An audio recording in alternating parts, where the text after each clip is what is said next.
Well, good morning, everybody. And I know it's a little bit early, but I'd like to be the first one to wish you Merry Christmas in 2021. Actually, it's only 3 months and 5 days away. It's coming very, very, very quickly. But of course, my real reason for wishing you Merry Christmas is because we're looking today at Luke chapter 2, which is the passage that we always read on Christmas Eve to remember Jesus' birth.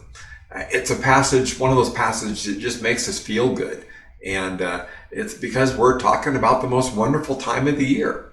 But honestly, there is so much more going on that Luke is writing to us about. So let's start looking at it. And the first place that we want to look is with the first person named. His name is Augustus. And actually, his name is Caesar Augustus. And he was the emperor of Rome at the time. He was the most dominant person on the face of the earth. He commanded the most powerful army, and he had the largest kingdom. His kingdom was roughly the size of mainland USA, about 3 million square miles. And so one day, this very powerful and very proud emperor decided that he wanted to count the number of people in the whole of his empire. So perhaps he could tax them and maybe grow his empire even bigger. And so here's what we read in verse 1 of chapter 2. It says, "At that time, the Roman Emperor Augustus decreed that a census should be taken throughout the Roman Empire." Now, let's shift to the next characters, Joseph and Mary. They were two teenagers, very poor, and they were very insignificant in as far as Caesar was concerned. They lived in Nazareth in Galilee, one of the smallest little provinces in the Roman Empire, eastern part of the Roman Empire. And they too were required by this decree, by Caesar's decree, to travel to the land of Joseph's ancestors to be counted, to be registered. So they had to go to Bethlehem. So from Nazareth to Bethlehem is roughly 90 miles, and they could travel about 20 miles a day. And oh yes, did I mention that they were engaged to be married, and Mary was about 9 months pregnant.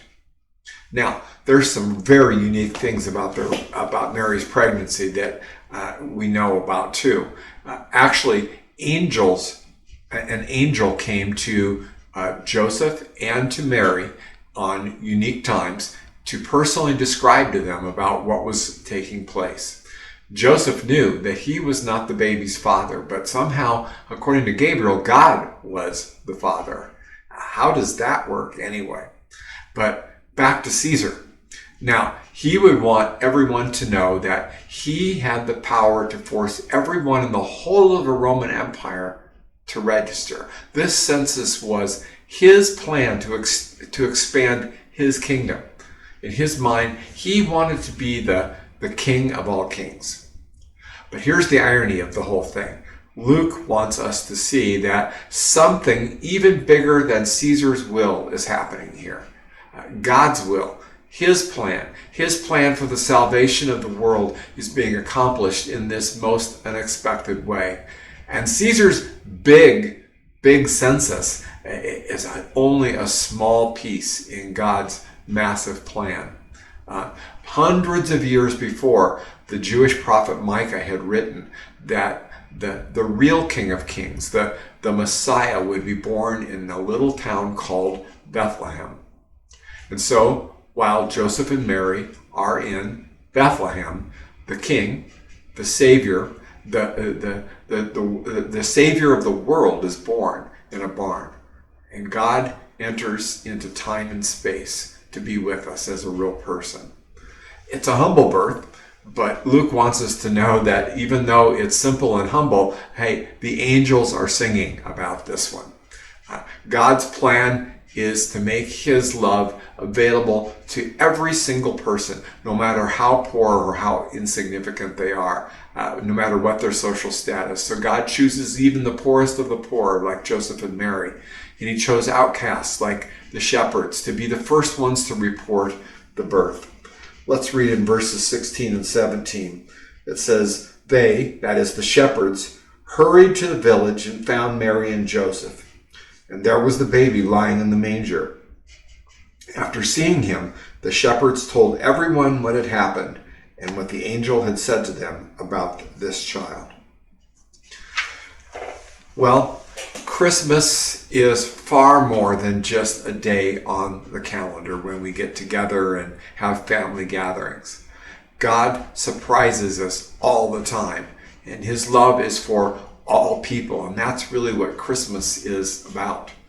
We seem to get caught up with glorifying and celebrating all the Caesars of this world, but Jesus wants us to see that his love is for every single person. He came to us so that we can know him and trust him every single day. We can have a relationship with him. And so if you're not sure today that he loves you and that he's forgiven you and that he wants to bring healing into your life, I pray that you would contact me. You can use Paul at lightofthedesert.org, or you can call us at Light of the Desert Church, and we'd be honored to listen and to pray with you. Have an amazing day, and think about Jesus' love for you as you anticipate in 3 months that we'll be celebrating this day again. Thank you. If these devotional videos are helpful to you, subscribe to our channel and click the notification button so you know when we post a new video. And of course, please share them with others.